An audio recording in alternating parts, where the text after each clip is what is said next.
Halo, selamat malam member PHP Indonesia yang ada di seluruh Indonesia dan seluruh dunia. Selamat bergabung kembali di dalam program PHP ID Online Learning edisi ke-159 malam hari ini. Yes, ini sudah 159 kali diadakan dan dilaksanakan setiap Selasa malam jam 7. Jadi semoga teman-teman selalu booking hari Selasa jam 7 aja. Dan jadwal PHP ID Online Learning sudah full sampai bulan April. Setiap Selasa sudah ada. Jadi ingat aja event-eventnya mantap-mantap. Nah, oke. Dan pada kesempatan kali ini di minggu yang pertama di bulan di minggu-minggu awal di Januari ini, saya mendatangkan pemateri-pemateri keren dari AWS Community Builder. Mereka adalah praktisi-praktisi cloud yang saya yakin ilmu tentang cloud itu menjadi ilmu yang sangat penting buat teman-teman. Ilmu yang nggak akan ada basinya dalam 5-10 tahun lagi juga nggak akan basi. Jadi saya sengaja mengajak mereka untuk berbagi cerita di kita di sini, biar kita sama-sama belajar, biar sama-sama kita dapat ilmu. Dan malam hari ini saya sudah mengundang Om. Wah, saya belum ganti ya, sorry banget nih. sorry. Iya, lupa deh. Hari ini Om Lutfi Anandra akan membawakan topik mengenai, wah, gak enak nih saya lupa ganti. Mengenai Terraform, pokoknya tentang Terraform dah. Dan seperti biasa formatnya adalah 45 menit kita akan dengarkan presentasi dari beliau, dan di bagian kedua kita akan masuk ke tanya jawab. Teman-teman yang mau bertanya silakan bertanya di kolom komentar, nanti saya akan bacakan. Oke, PHP ID Online Learning terselenggara berkat kerjasama PHP Indonesia dengan sponsor-sponsor dalam hari ini dari Niaga Hoster. Terima kasih untuk Niaga Hoster yang sudah menjadi sponsor kita di tahun ini. Salam sehat selalu buat setiap Niaga Hoster Ranger yang ada di sana. Salam sehat buat Mas Ade juga. Salam sehat selalu. Dan rumah komunitas Om Arif semoga sehat juga, dan dari Kode Polita Kang Kresna juga selalu sehat dan semangat, dan Refactory Mas Taufan Aditya selalu sehat dan semangat. Kita terus berjuang di tengah pandemik. Di tahun 2002 ini kita akan going to next level. Oke, tanpa perlu menunggu waktu lebih lama lagi, kita akan segera mulai topik kita hari ini tentang Terraform di lingkungan AWS. Waktu dan tempat saya serahkan ke Mas Lutfi. Lutfi, silakan. Oke, terima kasih Pak Peter. Oke, mungkin pertama-tama saya coba share screen saya dulu ya. Oke, wait. Sebentar, saya play dulu. Sudah terlihat slide-nya? Perfect. Oke, siap. Terima kasih Pak Peter untuk waktu sama kesempatannya ya. Mungkin saya coba buka dulu. Oke, jadi selamat malam teman-teman PHP ID semuanya. Jadi pada malam ini saya akan mencoba membawakan sebuah tema, yaitu Amazon VPC Basic Configuration using Terraform, atau ya kalau bahasa Indonesia konfigurasi basic lah untuk bagaimana membuat VPC di AWS menggunakan Terraform. Sebelum memulai mungkin saya minta izin untuk perkenalan sedikit ya, brief introduction. Jadi nama saya Lutfi Anandra. Saat ini saya bekerja sebagai Cloud Infrastructure Engineer di HappyFresh. Jadi sekilas tentang HappyFresh, jadi kami ini sebuah startup online grocery. Jadi ketika teman-teman mau belanja misalkan di supermarket ataupun mau belanja kebutuhan-kebutuhan lainnya di specialty store, nah teman-teman bisa belanja via aplikasi kita, aplikasi HappyFresh. Nanti belanjaan teman-teman bisa langsung dikirim dengan semudah belanja via apps dan dikirim langsung ke rumah teman-teman. Kita juga beroperasi di banyak kota ya di Indonesia, ada di Jakarta, di Bandung, Bali, Surabaya, dan Medan.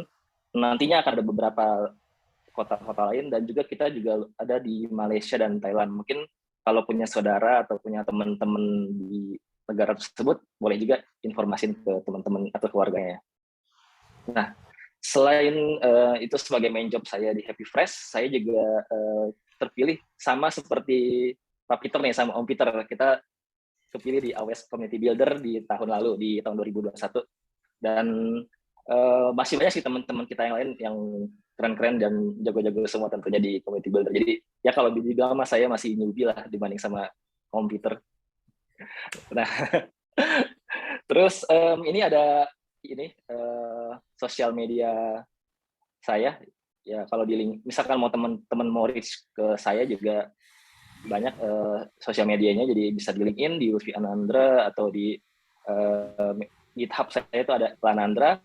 Terus ada juga blog saya Ludus Developer. Jadi ini kebetulan sama teman saya nih, namanya Seski, dia sama-sama community builder juga sama kayak saya. Jadi kita sebetulnya bertiga sih, cuman saat ini kita masih berdua yang lumayan sering post. Nanti kalau teman-teman tertarik untuk belajar tentang AWS atau cloud dan materi cloud native lainnya, bisa coba ke ludusdeveloper.wordpress.com. Nah, setelah itu juga saya punya Medium. Medium itu tagline-nya Lutfi Anandra. Jadi ini sebetulnya isinya sama dengan yang di blog Ludus Developer, cuman kalau yang di atas itu WordPress khusus bahasa Indonesia. Cuman saya mau coba nge-reach nih, nggak cuma orang-orang di Indonesia, atau sebaliknya, nggak cuma bahasa Inggris doang. Jadi yang Medium itu ditranslate ke bahasa Inggris. Kurang lebih seperti itu untuk brief introduction saya. Nah, untuk agenda malam ini, kita akan coba bahas pertama itu mungkin sebelum kita konfigurasi, mungkin ada baiknya kita coba bahas konsep-konsep dasarnya. Jadi apa sih Amazon VPC itu, apa sih kegunaannya, nah istilah-istilahnya ada di situ, terminologinya apa saja. Terus nanti kita coba breakdown ya satu persatu. Terus yang kedua, kita akan mencoba juga menjelaskan apa itu infrastructure as code dan Terraform secara singkat ya, in a brief. Dan yang ketiga, kita akan coba melakukan demo konfigurasi, bagaimana cara konfigurasi Amazon VPC menggunakan Terraform. Dan nanti sesi terakhir kita juga akan coba buka ya Q&A. Jadi semoga bisa stay tune sampai akhir acara.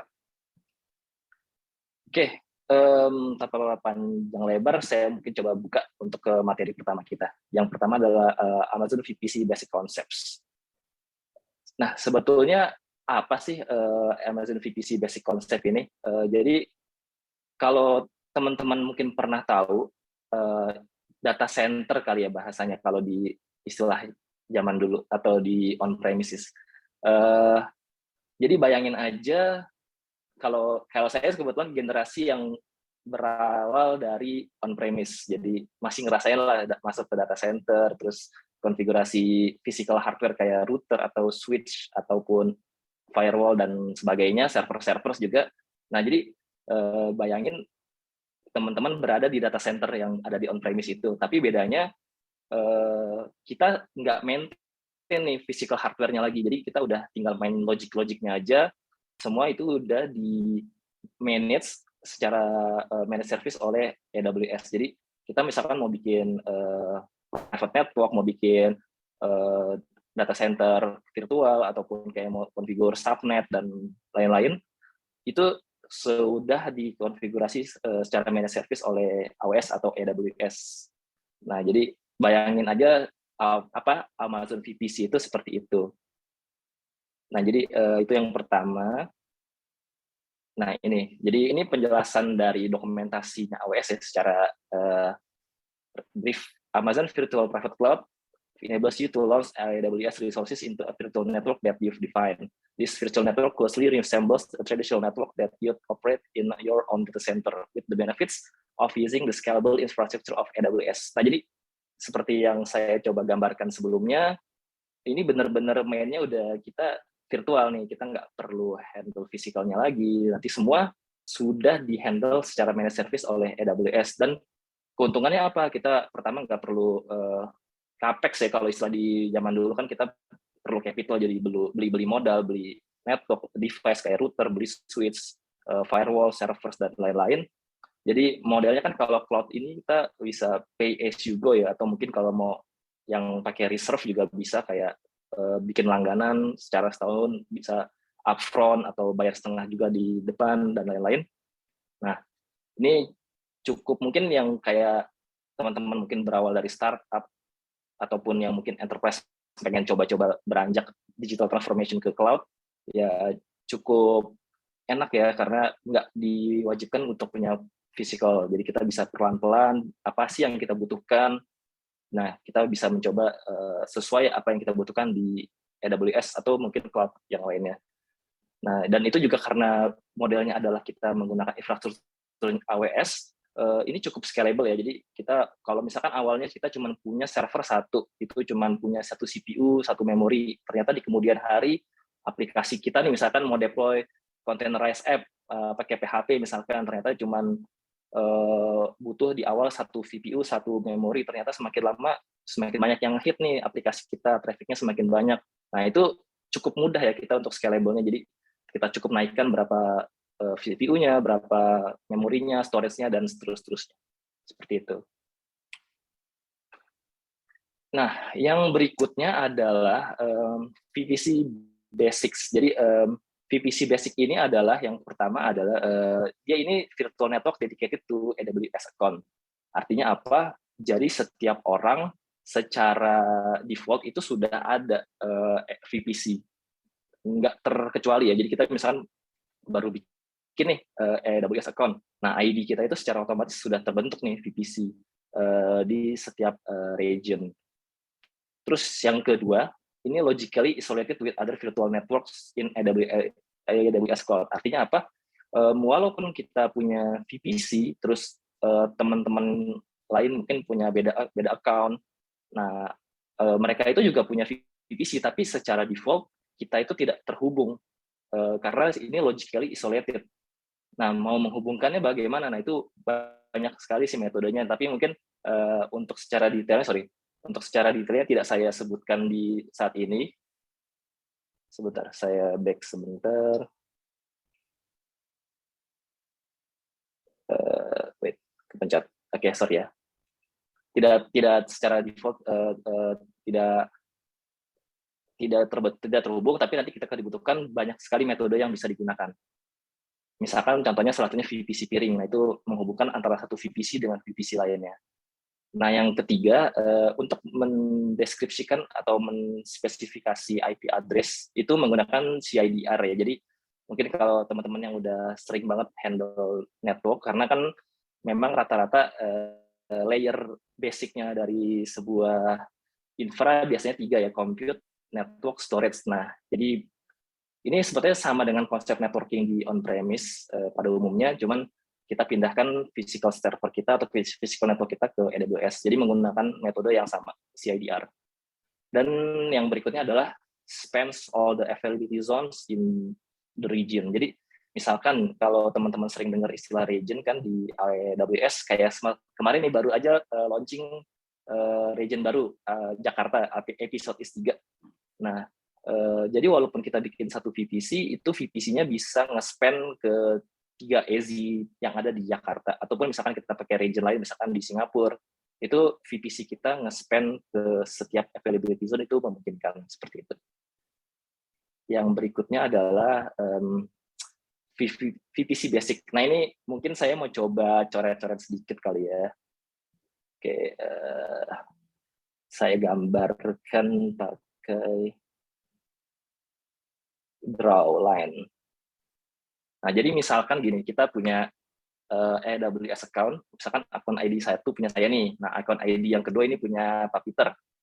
Kalau di dalam akun ID saya, misalkan saya pertama bikin sebuah VPC, ini anggap aja region-nya misalkan di Singapura, VPC yang pertama itu saya bikin network CIDR-nya itu 10.0.0.16, dan ini bisa nge-span ke 3 availability zone yang ada di Singapura, misalkan IP 1A, IP 1B, IP 1C, dan yang kedua saya bikin juga nih, kurang lebih sama, cuma bedanya adalah CIDR, karena kan ini mesti unik ya, nggak boleh overlap antara satu VPC dengan VPC lainnya. Ini kita nggak boleh nih overlap network CIDR-nya.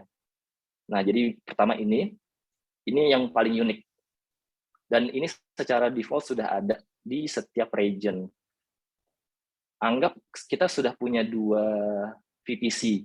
Nah, ini secara default-nya ini nggak boleh terhubung nih, tidak bisa terhubung.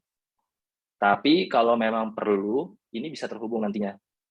Dan misalkan kita juga mau menghubungkan satu availability zone di sini ke sini doang, yang ini boleh, misalkan boleh. Tapi yang ini ke sini misalkan nggak boleh. Nah, itu nanti memungkinkan juga. Itu semua bisa kita mainkan di routingannya. Sama seperti di on-premise ya, cuman bedanya kita logical di AWS. Dan seperti disebutkan juga, karena bahkan di satu account ID aja kita nggak bisa terhubung nih. Apalagi kita ke AWS account yang lain. Misalkan account 1 ke account ID 2. Nah ini by default udah nggak mungkin nih terhubung nih. Jadi big no, ini nggak boleh. Tapi misalkan kita pengen terhubung nih antara satu account dengan account ID lain. Kebetulan misalkan anggap company kita ini punya 2 environment AWS. Misalkan yang pertama staging, yang kedua production. Nah, biar kedua VPC yang ada di dalam account ini bisa terhubung, nah itu nanti sama konsepnya bisa menggunakan VPC peering salah satunya metodenya. Walaupun nanti terminologi VPC peeringnya mungkin hari ini kita nggak begitu di dive ya ke sana ya. Oke, ini yang pertama. Kalau sudah, kita lanjut ke halaman yang berikutnya. Sorry, saya clear dulu. Clear all drawings. Nah, yang berikutnya adalah subnet. Nah, ini sama nih terminologi yang ada seperti di on-premise ya. Jadi yang pertama adalah subnet. Kita bisa menspesifikkan range IP address yang ada di VPC. Nah, ini misalkan kayak subnet yang pertama, subnet untuk public 10.1.0/24, yang kedua 10.0.2.0/24. Nah, itu seperti di on-premise ya, kurang lebih pendefinisikannya. Nah, seperti ini nih. Dan yang perlu diingat adalah CIDR blocknya itu subset dari VPC. Jadi misalkan kita udah definisikan VPC 1, CIDR blocknya 10.0.0.0/16.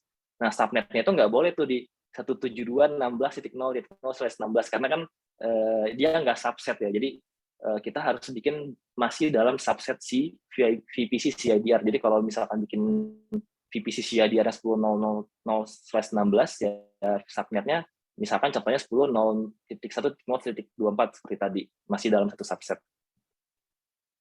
Dan setiap subnet itu umumnya dia berada di dalam satu AZ atau availability zone. Misalkan tadi subnet public A, CIDR-nya di 10.0.0.1.0/24 itu ada di AZ A. Tapi 10.0.0.2.0/24 itu adanya di AZ B. Jadi nggak boleh 010 itu ada di A dan B, itu nggak bisa. Karena hanya dapat di satu AZ dan tidak span ke zone yang lain. Kurang lebih seperti itu. Tipe-tipenya sendiri juga ada beberapa ya. Jadi yang pertama adalah IPv4 only, cuman IP versi 4 aja. Terus bisa dual stack, jadi ada IPv4 dan ada IP version 6, atau IPv6 only. Jadi cukup banyak ya. Memang kebutuhannya berbeda-beda setiap environment dan AWS menyediakan hal tersebut. Nah, ini mungkin istilahnya seperti ini ya. Jadi kalau di AWS itu tuh ada 3 terminologi yang umum yang sering kita dengar. Yang pertama adalah public subnet, yang kedua adalah private subnet, yang ketiga VPN only subnet. Bedanya apa sih? Nah, kita coba pakai gambar mungkin lebih enak ya. Nah, misalkan kayak gini nih.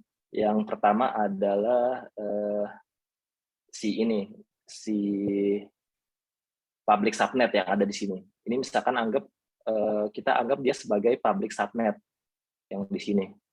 Nah, public subnet ini dia yang umumnya public facing atau berhubungan langsung dengan internet.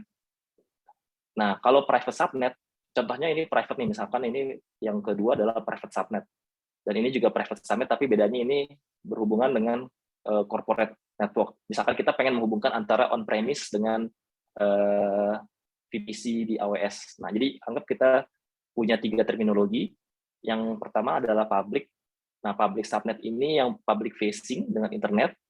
Yang kedua private subnet. Nah, ini umumnya adalah subnet yang tidak terhubung atau directly connected dengan internet ya. Jadi umumnya dia masuk dulu ke public, nanti publicnya masuk ke private. Jadi ada ininya pertengahannya lah. Nah, yang ketiga adalah VPN only subnet. Nah, ini sebetulnya nggak berhubungan dengan internet nih, tapi dia berhubungan antara AWS dan ini corporate network. Jadi di sini misalkan ada AWS, di sini ada data center company. Jadi ini berhubungan dengan VPN atau Virtual Private Gateway. Di sini ada Customer Gateway. Nah, mereka nanti akan membentuk sebuah VPN connection. Jadi antara data center yang di corporate ini bisa berkomunikasi dengan VPC yang ada di AWS. Jadi misalkan pengen mengimplementasikan hybrid cloud nih. Jadi di sini ada private cloud-nya company, di sini ada public cloud di AWS. Nah, ini ya contohnya seperti ini. Terhubungnya dengan VPN connection. Kurang lebih seperti itu. Nah, kita lanjut. VPC and subnet sizing. Nah, jadi sizingnya sendiri juga ada ketentuannya ya di AWS. Mungkin kalau teman-teman dulu pernah belajar networking basic ya, dasar kan sebetulnya slash atau CIDR block itu bisa dari /8, seterusnya sampai /32 yang cuma satu host. Nah, tapi kalau untuk di AWS ini, yang diizinkan itu sebetulnya hanya /16 sampai /28. Jadi /16 yang ini yang bisa mencakup sampai 65.000 sekian IP address, sampai yang terkecil itu hanya di /28 yang hanya mencakup 16 IP address. Selebihnya ini tidak diizinkan. Jadi misalnya kita pengen bikin /30 yang cuma point to point, nah ini nggak bisa nih di AWS. Atau yang pengen slash besar yang /8, nah itu nggak diizinkan juga di AWS. Dan AWS sendiri juga merekomendasikan kita untuk membuat IP address ini merujuk ke RFC 1918 ya. Jadi yang mungkin teman-teman ingat nih, RFC 118 itu kan kalau kita ingat zaman dulu belajar networking basic, ada beberapa private subnet yang memang udah dialokasikan untuk private networking. Jadi kayak di 10.0.0.0 /8, atau yang 172.16/12 yang dari 172.16.00 sampai 172.31.255 sekian-sekian. Atau yang di segmen kelas C, kalau dulu istilahnya kan ini kelas A, kelas B, kelas C ya, kalau kita ingat terminologi networking basic. Jadi yang terakhir ada di 192.168.00 sampai 192.168.255.255. Nah, jadi disarankan untuk membentuk VPC CIDR kita merujuk ke sini, RFC 1918. Contohnya seperti ini. Nah, tapi kalau untuk yang ini /16 yang di kelas C ya paling umum sih segini ya. Kalau kita bikin /16 dia langsung habis. Jadi umumnya dibikin /20 nanti baru di breakdown di subnet octet ketiganya gitu sih.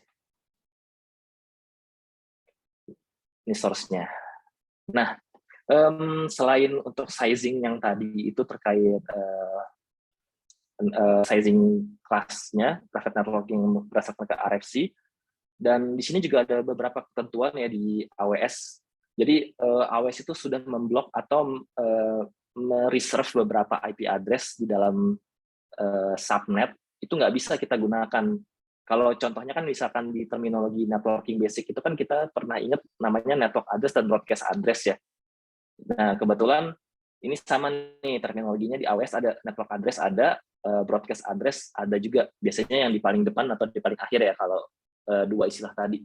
Cuman kalau di AWS itu dia butuh beberapa IP lagi, jadi totalnya ada 5 nih, 5 IP address yang di reserve. Selain network address, selain broadcast address, ada di reserve juga yang pertama adalah VPC router, untuk IP-nya VPC router. Yang kedua untuk DNS servernya. Jadi secara default si AWS subnet ini juga bisa membentuk DNS ini naming resources. Jadi kita udah secara default punya DNS name nih resource kita, misalkan EC2 kita EC2.192.168.00.private dan sebagainya seperti itu.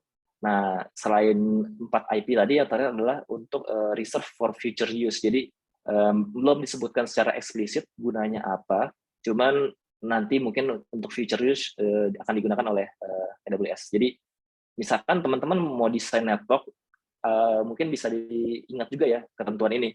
Jangan sampai bikin VPC terlalu sedikit IP-nya, ternyata butuhnya lebih dari itu, karena kita sudah di reserve sama AWS nih 5 IP address.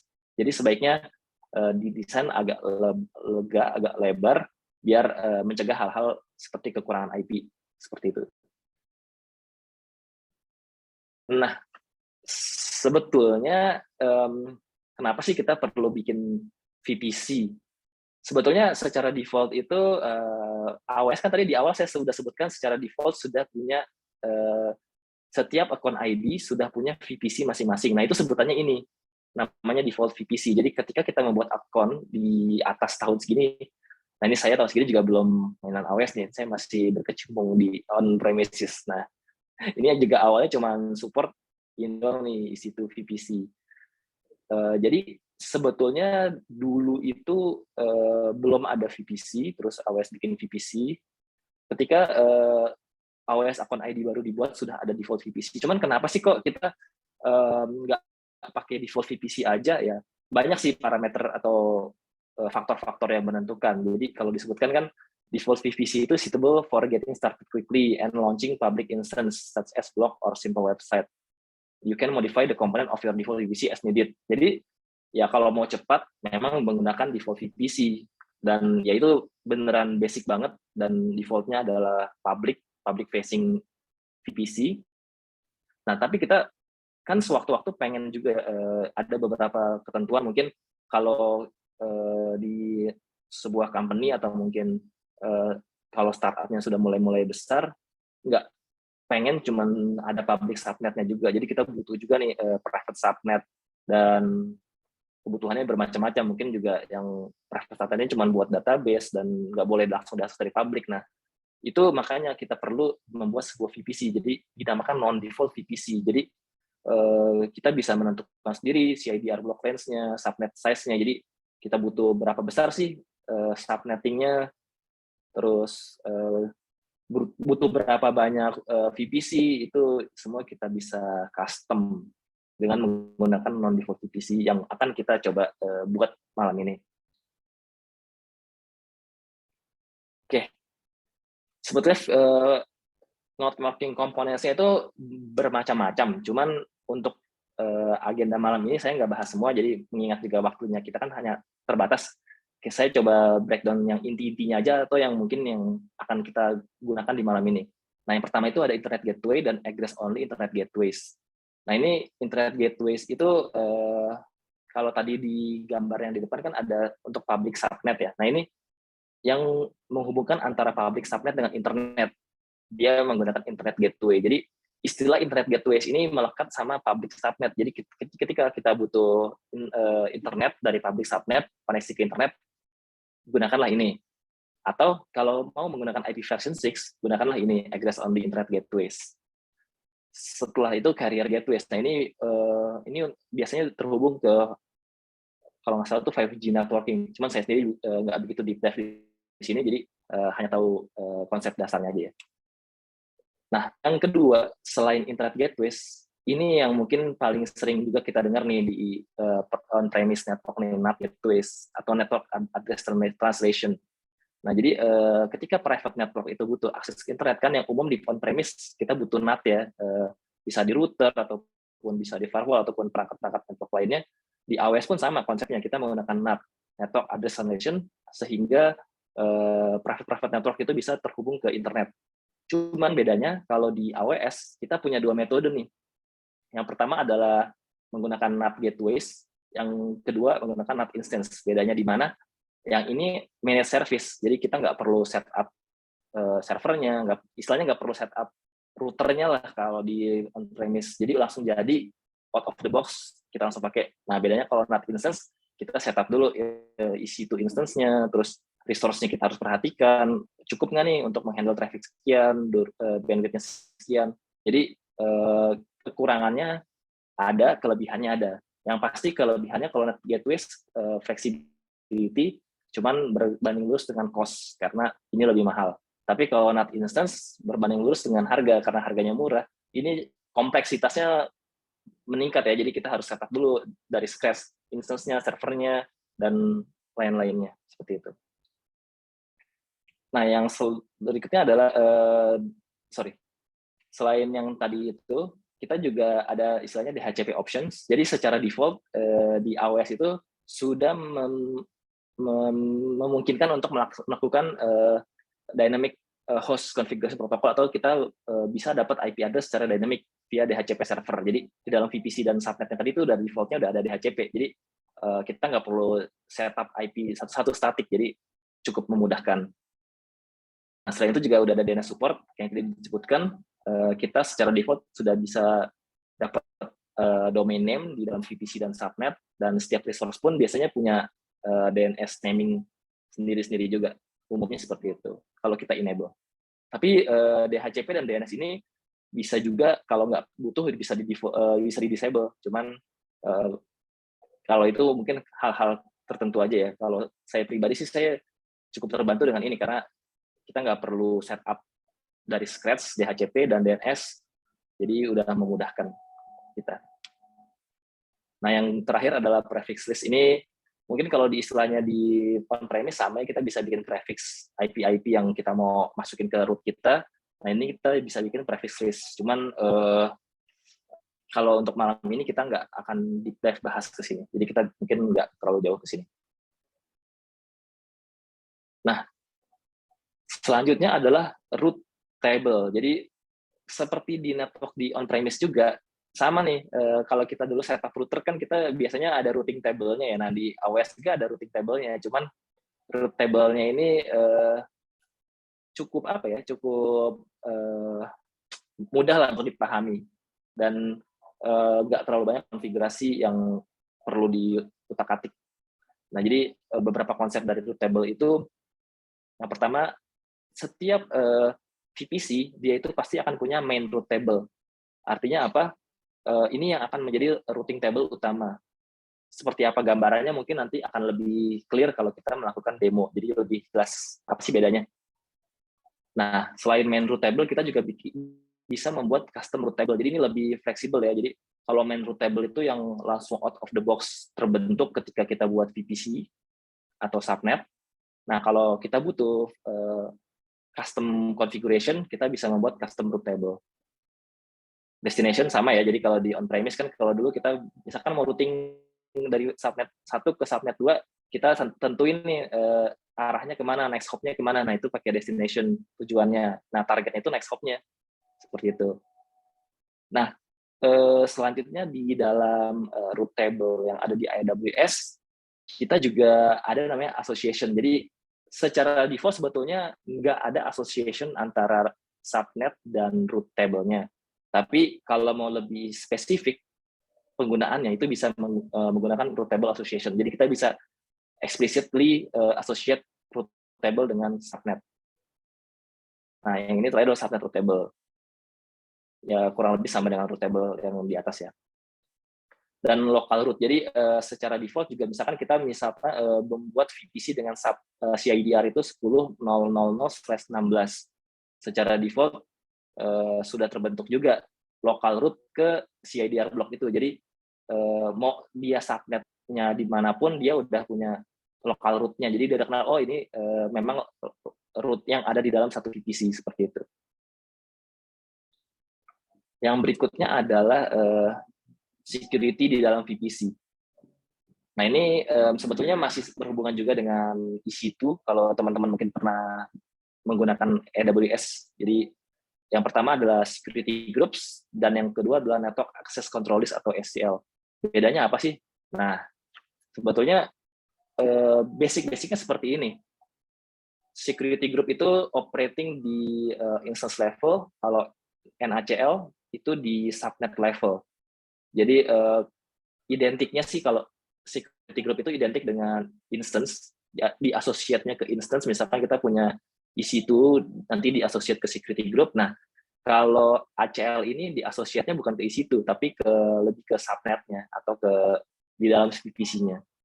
Dan yang kedua, ini hanya untuk allow, nggak boleh deny. Nah, kalau ACL itu lebih fleksibel, bisa allow, bisa deny, kayak di firewall aja ya, di on-premise. Terus yang ketiga, kalau security group itu stateful, ketika kita bikin, misalkan kita bikin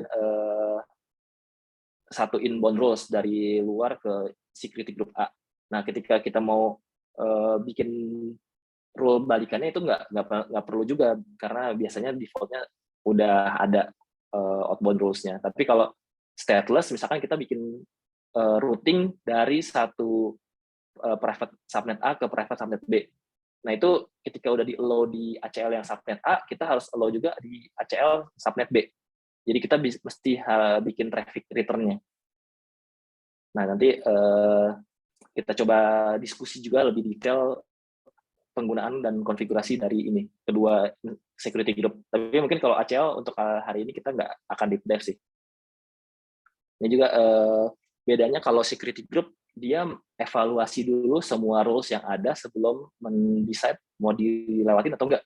Tapi kalau ACL konsepnya sama kayak di on-premise, bacanya ini ya kalau nggak salah ya, sebutannya incremental ya. Jadi baca dulu rule 1 lo, baca rule 2 lo, baca rule 3. Ternyata di rule 3 ke deny.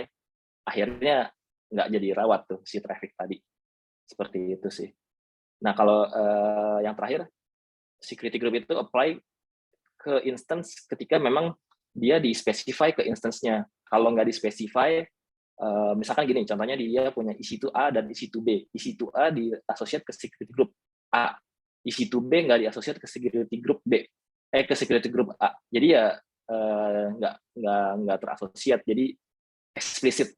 Kalau yang ACL ini dia nggak peduli instance-nya ada atau enggak, di-associate atau enggak, selama dia menggunakan subnet yang memang terasosiat dengan ACL tadi, itu akan ter-apply seperti itu sih. Nah, mungkin selanjutnya ini VPC pricing ya. Pertama, tidak ada additional charge ketika kita menggunakan VPC. Jadi memang nggak ada biayanya tuh bikin route table, bikin subnet, tapi ada charge untuk beberapa komponen seperti NAT Gateway, Reachability Analyzer. Nah, Reachability Analyzer itu kayak ini. Kalau pernah dengar istilah zaman dulu kan kita di on-premise suka ngecek pakai network analyzer ya, terus atau kayak pakai Wireshark lah. Nah, ini kita bisa lihat nih, kalau dari route A ke route B, lolos nggak nih? Nah, itu ada biayanya di AWS. Dan traffic mirroring juga ada biayanya. Untuk detailsnya ada di sini. Mungkin sekilas saya coba buka ya. Saya copy paste dulu. Sebentar. Atau mungkin kita skip dulu aja. Kita lewatkan dulu, nanti kita bisa buka setelahnya. Berikutnya juga ada kuota. Jadi si VPC ini ada kuotanya. Maksudnya apa? Mungkin default-nya itu kalau kita pengen bikin VPC di dalam satu region, misalkan di region Jakarta, itu maksimum default-nya itu 5. Jadi misalnya kita pengen punya 5 virtual network, itu kita bisa secara by default bisa lakukan. Tapi itu soft limit. Misalkan kita butuh lebih dari 5, itu kita bisa melakukan service request ke AWS. Jadi yang tadinya VPC-nya cuma 5, kita bisa increase misalkan ke 6, ke 7. Tapi ada beberapa komponen juga yang memang udah hard limit, artinya nggak bisa dinaikkan atau diturunkan. Nah, itu default. Dan detailsnya seperti apa, ada di sini sih sebetulnya ya. Jadi mungkin ya saya buka sedikit. Saya buka di sini, open link. Nah, ini dia nih. Jadi teman-teman bisa lihat langsung dari dokumentasinya AWS, mana aja sih yang boleh dan mana aja nggak boleh. Kalau ada yang bisa, ada yang nggak bisa. Seperti itu sih. Sorry.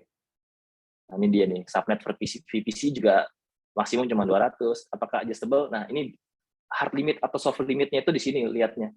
Adjustable. Kalau yes, artinya bisa dinaikkan.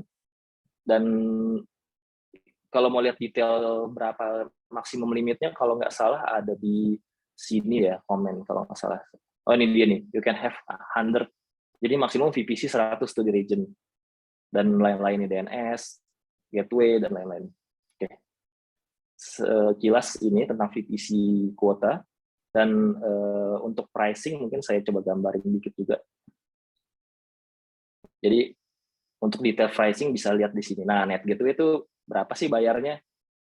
Itu bisa lihat di sini nih, dokumentasi pricing AWS VPC.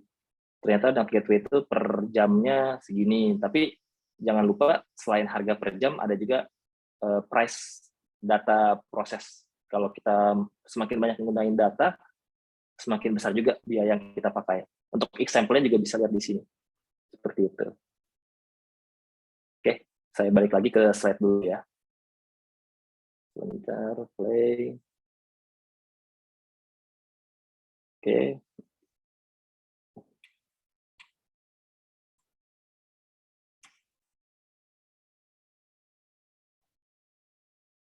Sorry, agak kelewat. Nah, mungkin tadi itu konsep-konsep VPC-nya seperti apa. Sekarang kita mau lebih deep bahas infrastruktur as code. Sebetulnya apa sih infrastruktur as code? Nah, jadi ini saya ngambil quote aja dari co-founder dan CTO-nya HashiCorp. Jadi infrastruktur as code tuh ya, jadi bagaimana cara kita membuat sebuah infrastruktur. Kan dulu itu umumnya kita pakai CLI atau pakai web console kalau kita di AWS. Nah, itu kan kadang banyak banget repetitif task atau yang berulang-ulang. Nah, kita pengen meminimalisir itu, jadi kita bisa membuat secara codified, lebih terstruktur, lebih deklaratif, kita pakai code. Jadi ketika ada perubahan pun dilakukan via code dan bisa lebih men-track apa aja sih perubahan-perubahannya itu, karena kita bisa melihat semua perubahan itu di source code repository ya, kurang lebih seperti itu. Nah, jadi benefit-benefitnya ini yang tadi deklaratif, kita bisa deklarasi via source code. Kalau ada perubahan semua dia lakukan via source code. Habis itu kolaboratif, artinya kita bisa nge-track dan kita bisa simpen code-code-nya itu di Git, kayak misalkan GitHub, GitLab, atau Bitbucket, atau version control system yang lainnya. Kemudian kita bisa minimize human error. Kenapa ada kata-kata minimize human error? Jadi misalkan anggap nih worst case-nya kita sudah punya tadi VPC, tapi ternyata ada orang yang lagi coba-coba terus dia merubah subnet misalkan dari routingan yang 10.0.0.0 lewatin NAT gateway, terus NAT gateway-nya dihapus. Nah, jadinya private subnet tadi nggak bisa ke internet. Nah, dengan adanya infrastruktur as code, itu nanti kan dia mempunyai namanya state file kalau di Terraform. Jadi kita bisa nge-track nih, ini ada drift nggak sih, ada perbedaan nggak sih sama state yang terakhir. Kalau ada, si Terraform akan mendetek itu dan kita bisa meminimize kalau ada kesalahan human error seperti itu. Jadi langsung di-recreate lah nantinya. Dan kita akhirnya DevOps culture ya, mungkin jadi kalau zaman dulu kan barrier-nya cukup jelas nih antara dev dan ops. Jadi orang dev ya udah maunya nge-code, orang ops mungkin nggak mau nyentuh code. Nah, kan sekarang lagi gencar-gencarnya nih DevOps culture.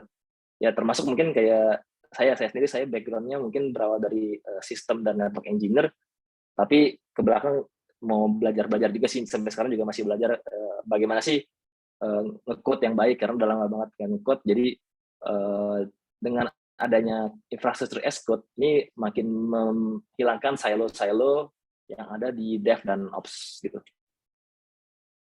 Ya kita jadi bisa kolaborasi ya dengan teman-teman antara dev dan ops. Nah, ini jadi kenapa saya coba bahas kita pakai Terraform. Kayak tadi disebutkan, awalnya itu kan kita bikin resource kayak di AWS itu pertama masih manual ya, entah itu kita pakai web console atau pakai CLI. Nah, dengan adanya CLI tadi kan memungkinkan orang untuk membuat script, misalkan pakai shell script ataupun scripting standar lainnya. Jadi yang tadinya cuma klik-klik di web console, lama-lama bikin scripting pakai shell script, misalkan bikin VPC pakai shell script, itu bisa nanti dijalanin AWS CLI-nya.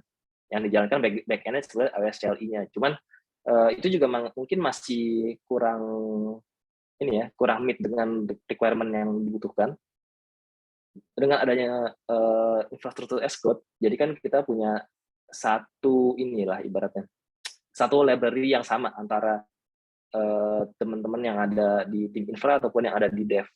Dan akhirnya dengan adanya infrastruktur as code, kita bisa berkolaborasi. Jadi siapapun yang menghandle pasti bisa melakukan perubahan konfigurasi selama ada aksesnya. Jadi misalkan teman-teman dari dev mau nambahin cuma environment variable, nah itu mereka bisa lakukan sendiri. Ataupun teman-teman infra mau bantuin naikin resource AWS EC2-nya. Nah, itu semua bisa dilakukan via Terraform via infrastruktur as code-nya. Nah, ini sekilas dari Terraform Cloud.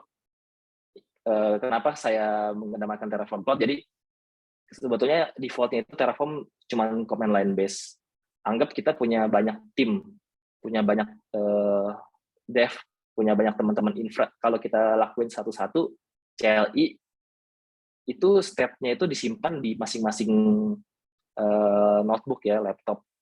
Dengan adanya Terraform Cloud, kita bisa berkolaborasi, semua konfigurasi ngambil dari source code manajemen, dari Git, bisa tuh kita push, kalau ada perubahan nanti langsung dijalankan di Terraform Cloud. Dan untuk state-nya juga disimpan di Terraform Cloud. Jadi cukup berguna ketika kita mau menjalankan kolaboratif infrastructure as code. Kurang lebih seperti itu. Nah, mungkin sekarang saya coba lakukan demo ya.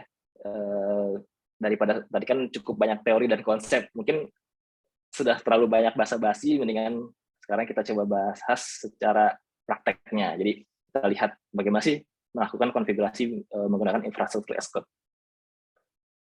Mungkin yang pertama saya lakukan adalah saya coba mengenalkan ini, Terraform Cloud. Nah, ini tampilannya seperti ini nih, Terraform Cloud. Jadi kita punya namanya organization. Saya kebetulan punya saya sendiri organization-nya. Dan di dalam organization ini kita bisa bikin banyak workspace. Artinya apa? Kita bisa memisahkan resource yang satu dengan resource yang lainnya. Contohnya, kayak gini kan, kayak saya bikin namanya EC2, di sini namanya VPC. Jadi ketika kita bikin resource, itu nggak tercampur nih.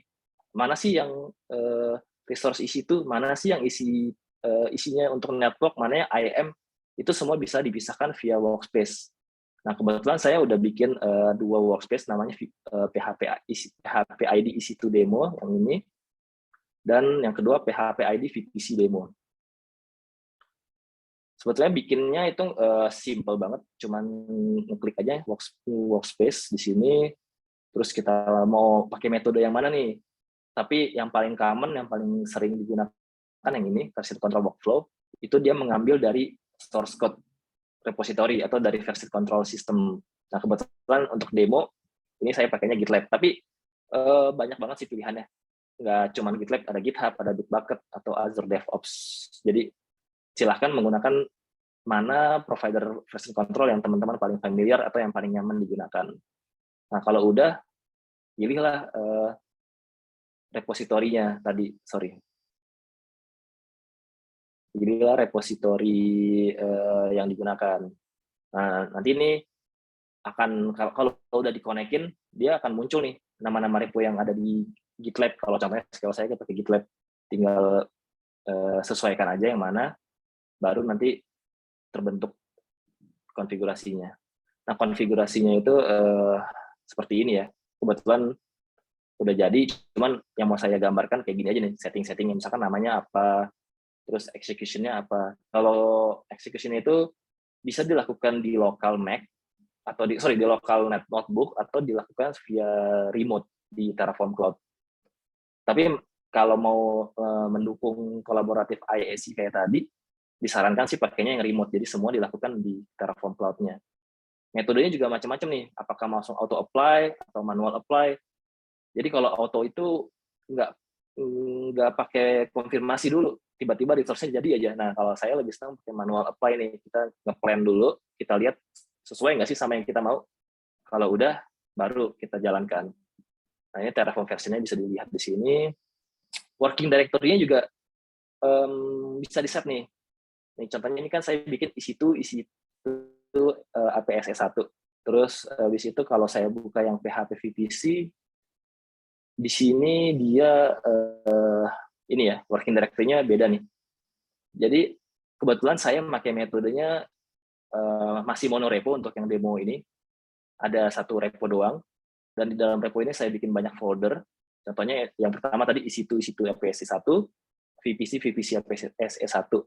Nah, jadi walaupun satu repo, kita bisa define nih nggak jalan secara default ketika repo itu berubah.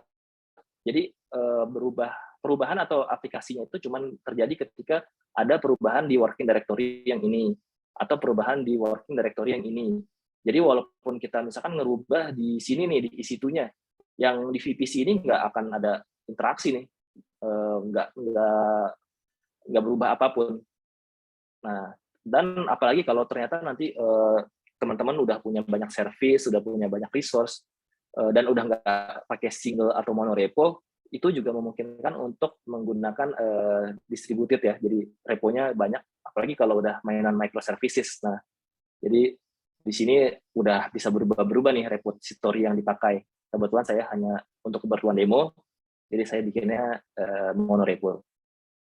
Terus bis itu udah sih, cuman ini aja pilihannya simple.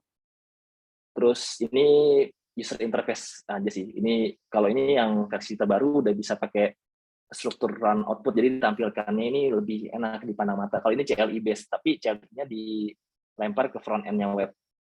Cuman kalau saya lebih senang yang ini sih. Itu, nah paling yang beda atau yang dibutuhkan selain setting konfigurasi awal kayak tadi, kita butuh menginjek AWS credential. Jadi kan teman-teman mungkin pernah dengar istilah AWS Access Key dan AWS Secret Access Key. Nah, ini API key-nya ini yang dipakai oleh Terraform untuk melakukan konfigurasi atau provisioning resources. Ini kebetulan saya udah bikin ya, jadi access key-nya ada di sini, udah saya buat sebelumnya. Jadi teman-teman kalau mau nge-inject tinggal add variabelnya aja, bisa dimasukkan sebagai Terraform variable atau jadi environment variable, tapi kalau saya lebih senang jadi environment variable sih. Jadi nggak perlu di setup di ininya lagi, di dalam TF file-nya lagi di sini. Jadi saya cukup jalanin di sini, isinya diisi ke sini value-nya. Terus kalau dia sensitif kayak ini kan secret key ini kan nggak boleh ketahuan sama orang ya, harus sensitif. Nah ini bisa kita enable aja sensitifnya di sini. Seperti itu. Nanti kalau udah di setup, baru deh si workspace ini artinya bisa terintegrasi dengan repository seperti itu. Nah mungkin ini sekilas tentang Terraform Cloud-nya, briefnya seperti ini. Konfigurasi IAC-nya seperti apa? Nah sekarang kita coba lebih deep dive ke situ. Nah ini sebetulnya nggak ada aturan baku ya kalau mau bikin IAC ya. Mau bikin metodenya seperti apa, semua orang pasti punya perspektif masing-masing. Nah, kebetulan ini saya bikin dengan perspektif yang saya paling nyaman konfigurasinya. Nah, kebetulan kalau saya itu umumnya, Terraform ini juga secara basic dia akan melakukan provisioning resource dengan membaca semua file berakhiran .tf. Jadi apapun namanya, kalau dia ngebaca ada .tf, dia akan melihat, ini mau bikin resource nggak sih? Nah, itu konsep paling basic dari Terraform. Kalau saya sih lebih senang bikin satu file namanya main. Nah, ini main ini yang akan membentuk konfigurasi basic dari Terraform-nya. Yang pertama kayak tadi, saya bikin konfigurasi kalau ini tuh menggunakan Terraform Cloud. Disebutkan di sini. Terraform-nya back-end-nya remote, host name-nya ini public domainnya si Terraform Cloud tadi. Organization-nya kayak tadi, saya bikin organisasi namanya Lanandra. Nah, untuk workspace-nya juga tinggal disamakan aja ya dengan yang ada di Terraform Cloud. Kalau contohnya ini untuk VPC saya bikin namanya PHP ID VPC demo.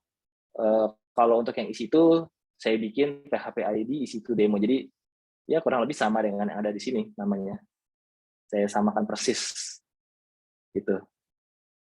Terus habis itu selain konfigurasi basic apakah menggunakan remote atau bukan, kita harus sebutkan juga provider. Nah, jadi basic yang dari Terraform itu kita menggunakan banyak provider ya. Provider itu sebetulnya apa sih? Nah, provider ini yang digunakan oleh si Terraform untuk mau tahu ini mau provisioning resource apa sih, dan pakai API-nya menggunakan resource yang mana. Nah, kebetulan kalau untuk provisioning resource AWS, HashiCorp udah menyediakan sebuah provider yang memang mereka develop. namanya ini. Kalau mau tahu lebih detailnya, teman-teman bisa buka di sini sih, tinggal googling Terraform AWS Provider. Di sini nanti cukup jelas ya dokumentasinya, jadi ketika mau butuh bangun resource apa, semua tinggal cari aja. Terus basic-basic penggunaannya di sini disebutkan juga.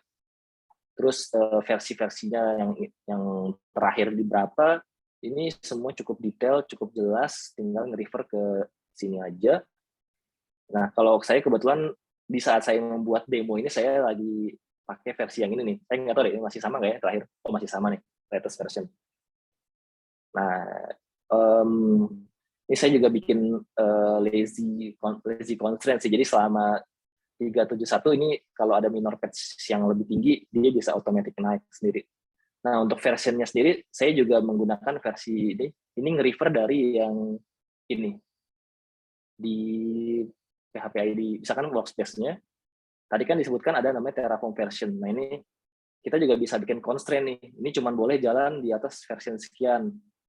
Jadi, bisa disesuaikan aja sama kebutuhan teman-teman nanti. Oke, itu yang basic-nya. Yang terakhir adalah kan umumnya kalau resource AWS itu menggunakan region base ya, walaupun ada yang global resource ya, walaupun sebetulnya nggak global juga sih, dia backend-nya ada di di US East 1 di North Virginia, tapi umumnya kan region base. Kayak contohnya saya mau melakukan konfigurasi ini di atas Singapura, di region Singapura. Nah, sebetulnya sih teman-teman bisa aja bikin hardcode, ya kasih aja di sini AP Southeast 1. Nah, dikasih string gini. Cuman kalau saya lebih senangnya sih adalah menjadikan region ini sebagai variabel. Makanya kenapa saya di sini sebutin variabel, saya membuat satu buah file namanya variables.tf. Nah, variabel ini saya jadikan untuk mendefinisikan apa-apa aja yang dibutuhkan oleh si resource saya ini, yang Terraform saya ini. Jadi saya bikin variabel namanya AWS region dengan default value-nya episode 1. Jadi cukup saya panggil variable, dan ini bisa dipakai di, sebenarnya kalau mau di cross juga bisa, tapi kebetulan konsepnya Terraform itu satu directory, satu root folder. Jadi dia nggak bisa nge-cross main ini dengan main yang ini. Jadi cukup strict ya, jadi satu directory, satu root folder. Kecuali pengen dipanggil sebagai modul. Nah, nanti sedikit saya coba gambarkan pakai modul tuh kayak gimana sih. Nah, jadi saya sebutkan juga selain variable region, saya sebutkan juga availability zone. Jadi ini juga macam-macam ya, tipe-tipe variabel. Tinggal googling lagi seperti biasa Terraform variable type. Jadi cukup variatif, cukup fleksibel. Butuh apa, tinggal cari aja variable type yang sesuai. Kebetulan kan kalau availability zone itu kan ada 3 ya umumnya. Misalkan contohnya di Singapura ada episode 1A, 1B, 1C. Nah, saya itu termasuk yang suka males-males bikin ulang. Jadi saya bikin aja jadi di string, saya panggil 3-3-nya. Nah, kenapa saya bikin kayak gini? Nanti ketahuan kenapa saya bikin gini. Terus saya juga bikin variabel namanya default truth. Jadi saya malas juga ketik default truth 0000 ini, ya udah saya aja jadiin default truth, namanya variabel default truth. Penggunaannya gimana nanti saya panggil. Oke. Selanjutnya mungkin saya masuk ke intinya dulu. VPC. Oke, ini VPC ID ini saya uncomment dulu. Oh ya, kalau di Terraform itu ada komennya juga. Komennya itu kalau one-liner ini, kalau mau multi-line pakai slash bintang diakhiri dengan tutup bintang. Nah, ini kebetulan saya udah siapin template-nya, saya mau panggil yang ini dengan yang sampai sini. Oke, ini saya komen. Ini saya nggak butuh sih. Jadi, ini saya bikin namanya PHP ID demo, kebetulan blok CIDR-nya seperti ini. Habis itu, saya bikin juga internet gateway. Ini semua referensinya di sini ya, nanti kalau teman-teman mungkin lupa atau kurang jelas, bisa lihat balik ke sini, misalkan VPC. Jadi tinggal cari library-nya di sini, gitu sih. Saya bikin namanya VPC ID-nya PHP di demo, internet gateway-nya PHP ID demo. Terus saya mau bikin juga NAT Gateway. Nah, NAT Gateway ini kan butuh public IP ya, karena dia berhubungan dengan internet. Nah, nanti saya juga asosiatkan satu namanya Elastic IP ke dalam NAT Gateway, dipanggil di sini. Nge-refer dari Elastic IP yang saya definisi di sini. Jadi di Terraform itu dia ada istilahnya resource block. Yang pertama ada resource, ini resource type-nya apa, dan ini resource name-nya. Jadi ketika kita mau mereferensikan resource dari another section atau section lain, kita bisa panggil pertama type-nya, titik namanya, titik apanya yang kita panggil, misalkan ID-nya, seperti itu. Jadi saya mau manggil IP, Elastic IP yang didefinisikan di sini, akan diasosiat ke NAT Gateway. Dan subnet ID-nya saya definisikan di sini. Subnet ID-nya public PHP ID _demo_0. Ini namanya. Nah, saya coba masuk ke sini dulu. Nah, ini saya uncomment dulu ya. Saya mau bikin. Jadi, ini jadi subnetnya saya bikin gini nih. Kenapa tadi saya bikin string? Jadi saya pengen bikin subnet 0 ini ada di availability zone 1A. Jadi saya panggil aja index 0. Nah, ini saya panggil juga index 0.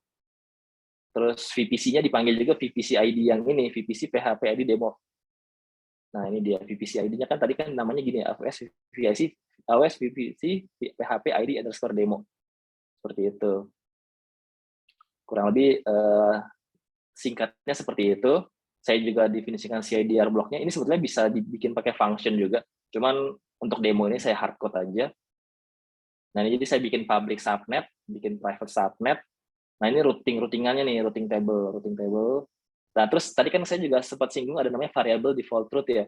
Nah, jadi saya pengen bikin nih routingan ke internet 000 kan, kalau teman-teman ingat istilah di networking kan default route itu 0000. Daripada saya capek-capek ngetik 000 di setiap routing, kan ada default route nih. Di bawah juga di private juga ada default routing table default route 000. Saya panggil aja variabelnya var.default route, nge-refer ke yang ini. Seperti itu. Dan yang mesti diingat juga kalau tadi kan public subnet reference itu ke internet gateway, makanya kita asosiatnya ke sini internet gateway. Di situ kalau private subnet itu reference-nya adalah ke NAT gateway. Jadi saya asosiat juga ke NAT gateway. Nah, ini defaultnya seperti ini sih. Tapi implementasinya teman-teman bisa macam-macam sih, sesuai kenyamanan aja sih. Dan terakhir mungkin saya bikin ini sec groups ya. Ini yang tadi security group. Jadi saya pengen nanti isi-itunya menggunakan security group. Ini sebetulnya untuk kebutuhan demo aja. Jadi security groupnya cukup permisif. Yang untuk public saya allow SSH, HTTP, HTTPS dari semua 000.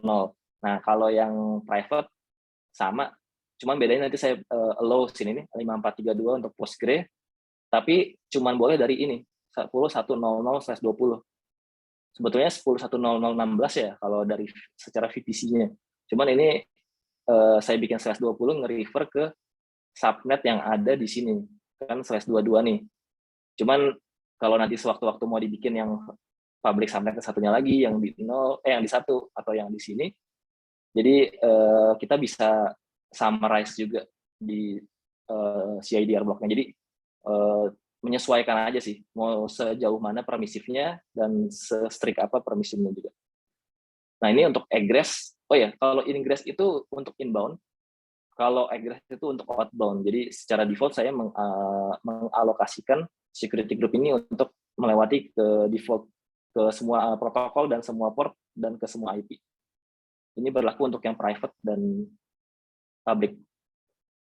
Oke, terakhir ini saya cuma mau bikin output. Kenapa saya mau define output? Jadi ketika kita buat resource itu kan nanti kalau teman-teman ingat istilah di AWS kan itu ada namanya ARN ya, atau aliasnya itu Amazon Resource Name. Tapi beberapa resource lain itu ada yang bisa ngambil nggak perlu ARN ya, tapi name atau ID-nya. Nah, dengan pakai output ini kita bisa memerintahkan Terraform untuk menghasilkan output. Contohnya saya mau menghasilkan output ID-nya subnet public PHP ID demo 0, private juga, dan security group ID-nya. Nanti implementasinya seperti apa kita coba lihat biar lebih jelas. Oke. Jadi ini udah saya uncomment. Sebetulnya sih kalau dibikin dari scratch ini kosong semua ya. Jadi teman-teman bisa menyesuaikan bikinnya gimana. Terus di situ kalau udah ya pada umumnya kalau kita menggunakan version control system, kita lihat perubahannya apa aja, kita commit lah ya ke repository. Misalkan saya kata-katanya enable resources, git push origin main. Nah, oke, udah ke-push nih. Kita coba verifikasi, masuk nggak ke GitLab saya tadi? Oke, kita buka nih GitLab saya. Commit.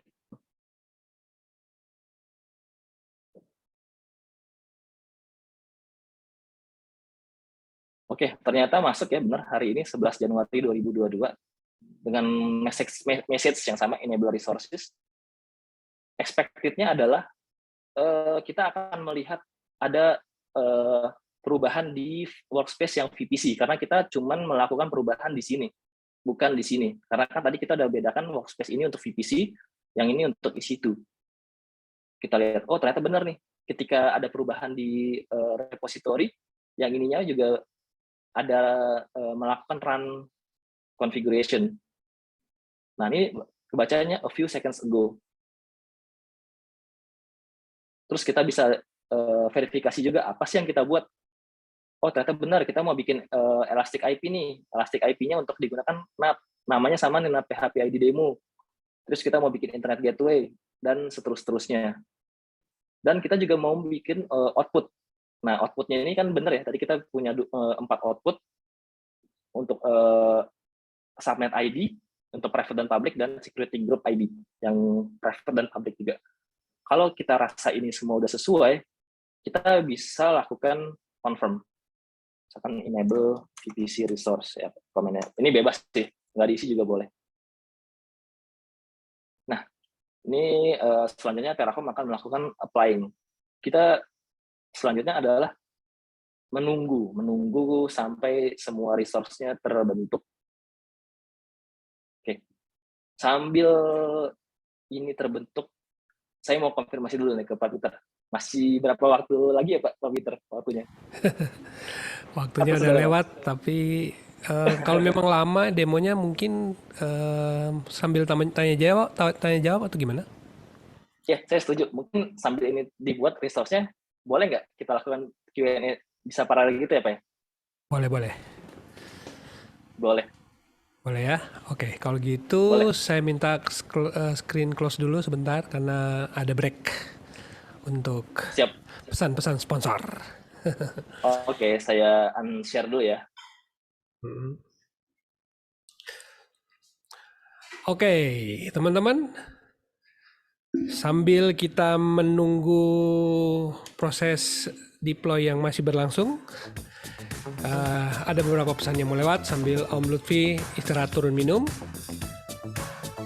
Oke, PHP ID Online Learning terselenggara berkat kerjasama PHP Indonesia dengan sponsor-sponsor, dalam hal ini dari Niaga Hoster. Niaga Hoster adalah perusahaan penyedia layanan web hosting yang berdiri sejak 2013 dengan misi membantu jutaan orang di Indonesia untuk memaksimalkan potensi internet dengan memberikan mereka alat untuk belajar dan berkembang. Jangan ragu untuk memilih hosting Niaga Hoster, karena Niaga Hoster menggunakan data center tier 4 untuk memastikan data kamu aman dan mudah diakses. Dari Rumah Komunitas, sebagai pelopor merchandise inovatif di Indonesia, menyediakan custom pakaian sesuai dengan keinginan, berkualitas, dan tanpa minimum order.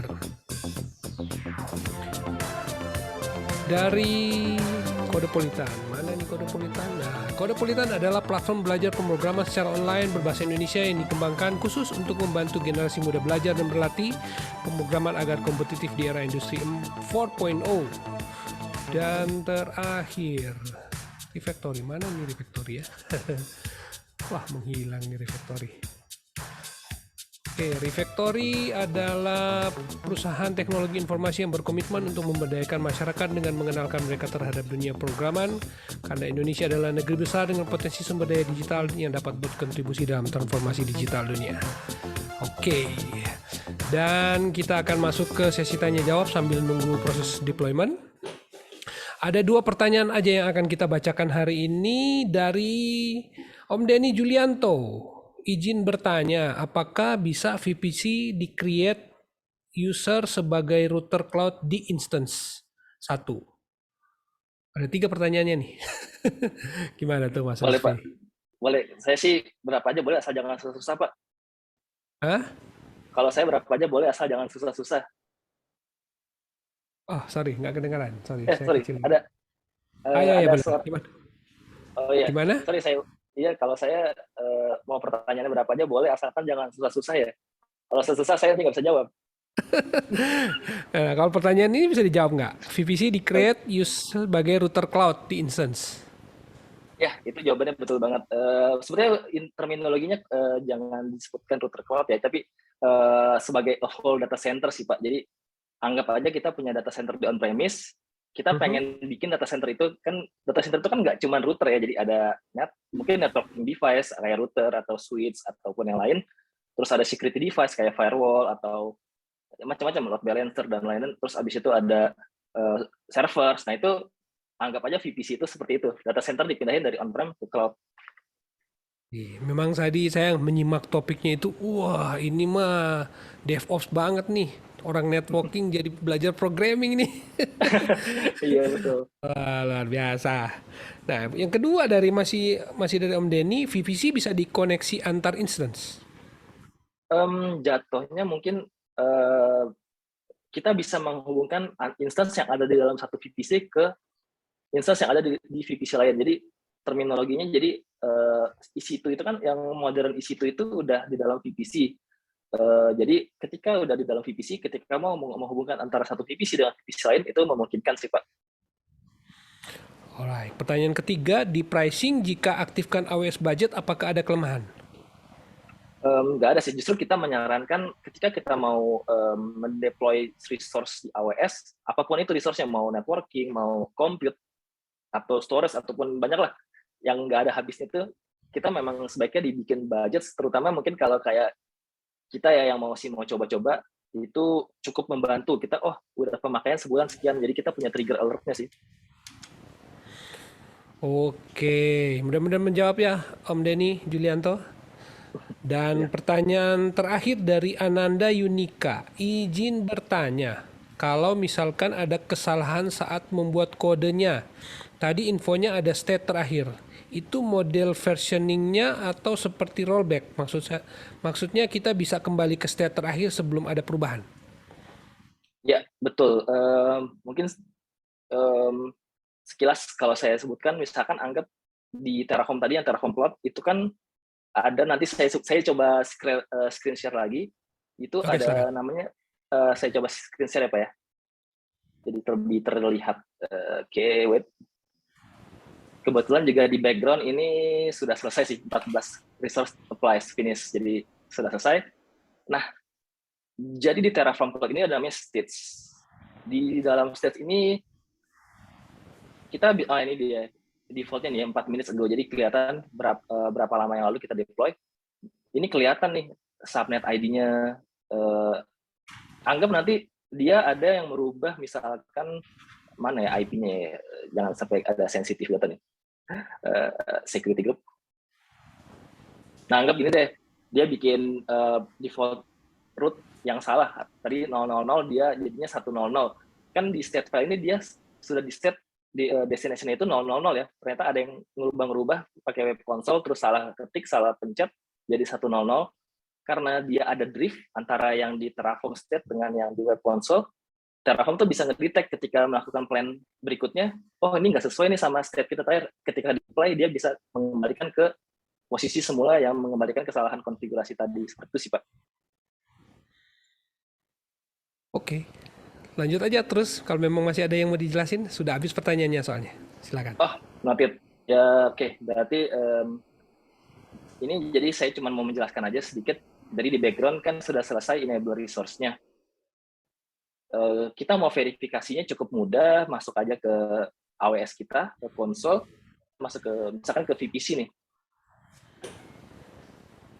Oke. Habis itu kita bisa verifikasinya adalah pertama VPC-nya yang paling default. Kita kan tadi bikin nama PHP ID demo dengan CIDR block segini. Oh, ternyata udah ada nih, bener. Oke, verifikasi. Dengan barisan-barisan code yang ada di sini, dengan mudahnya kita bisa membentuk konfigurasi yang ada di sini. Bayangin kalau misalkan kita mau bikin subnet nih, subnetnya di sini kebetulan kan cuma 2.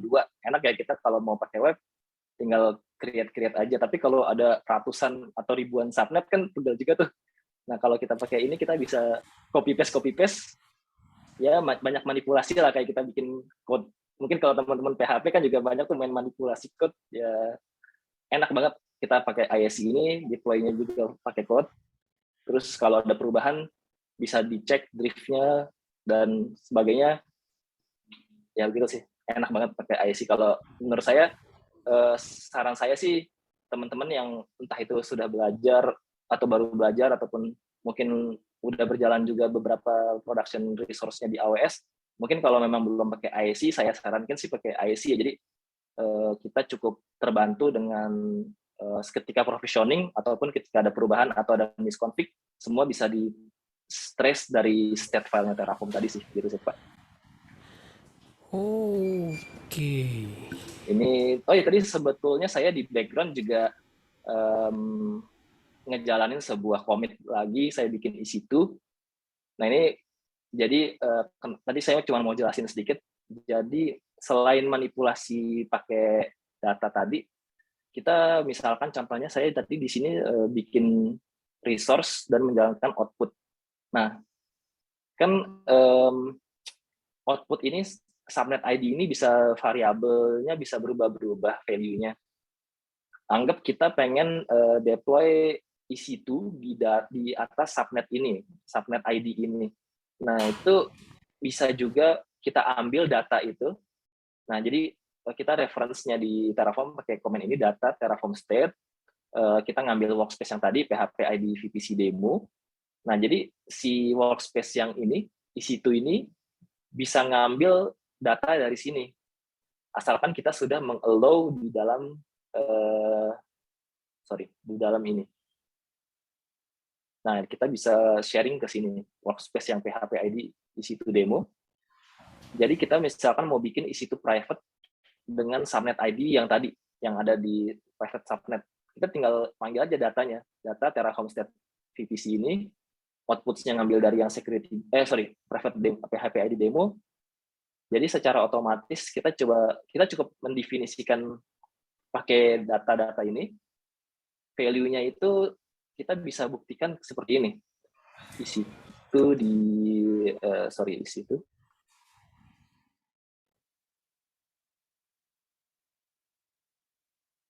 Instances, agak sedikit lemot.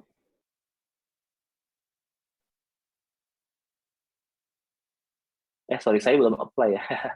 Oke, ya nggak masalah. Karena belum di-apply, saya coba apply dulu.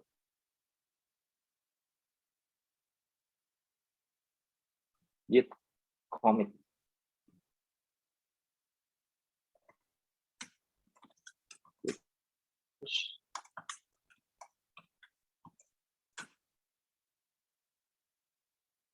Oke, ini cuma sebentar aja sih, saya cuma memverifikasi.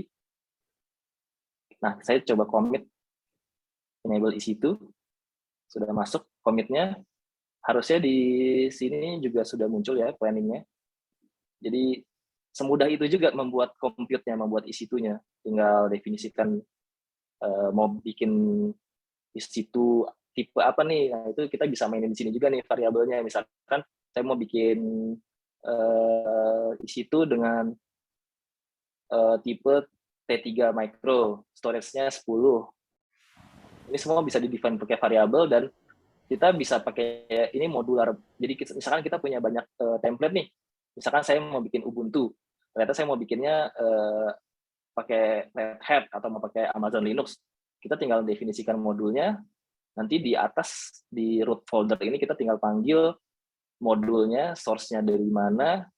Kita juga bisa definisikan mau berapa banyak, naming-nya bisa dimanipulasi pakai count number-nya, data-datanya juga diambil yang dari state file di workspace lain tadi, dan ya gini sih, kita tinggal lakukan plan dan apply dari Terraform Cloud. Semua perubahan dilakukan di sini. Jadi apply-nya pun juga simple ya. Kita bisa lihat nih apakah semua jalan selesai sukses atau ada yang error. Kalau error nanti di sini akan muncul errornya apa, di baris code yang mana, nama code filenya yang mana, itu cukup informatif sih di Terraform Cloud ini sih. Kurang lebih seperti itu. Harusnya sih nggak terlalu lama ya. Sorry, kita maksimum limit sampai jam berapa Pak Peter?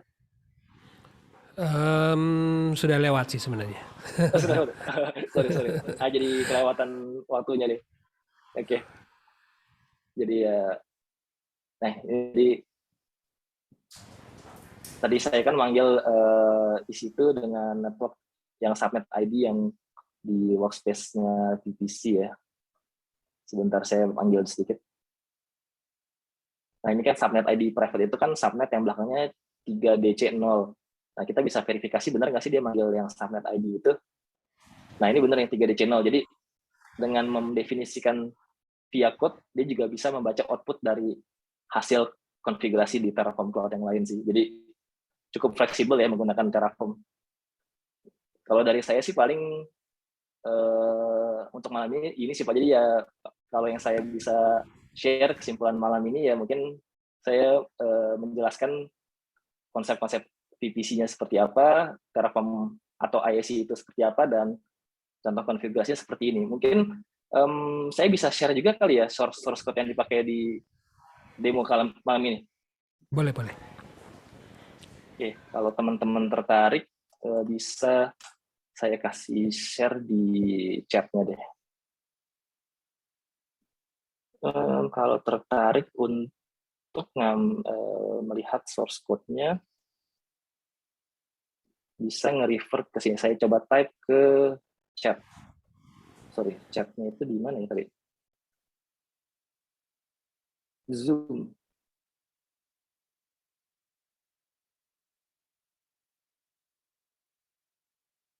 Saya bisa ini, chat ini dia.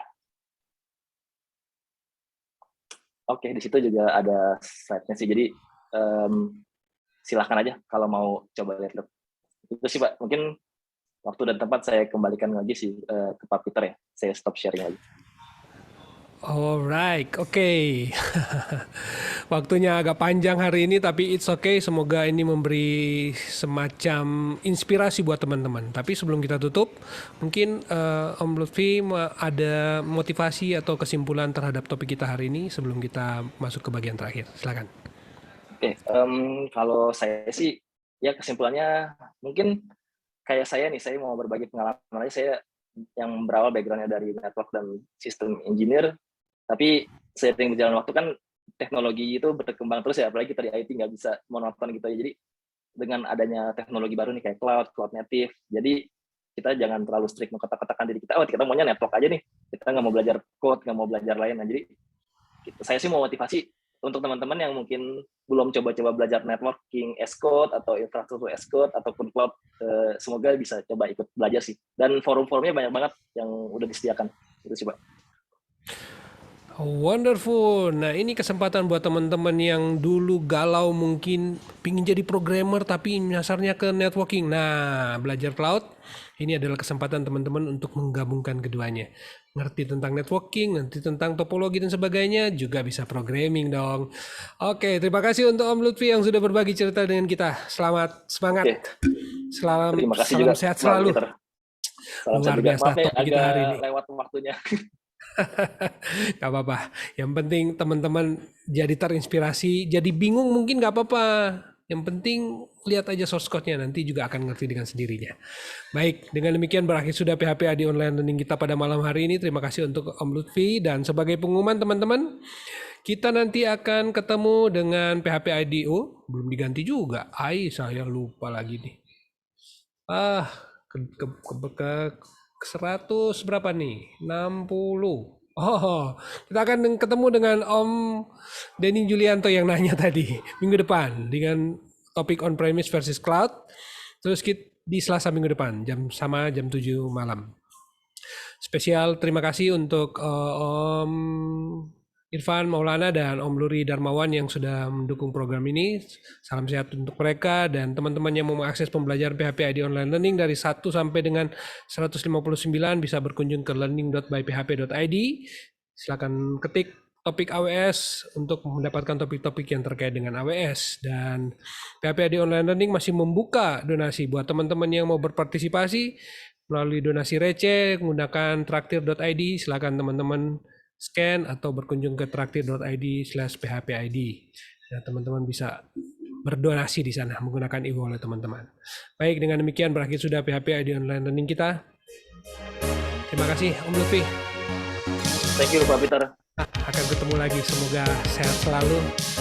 Oke, sama-sama. Bye-bye. Thank you Pak.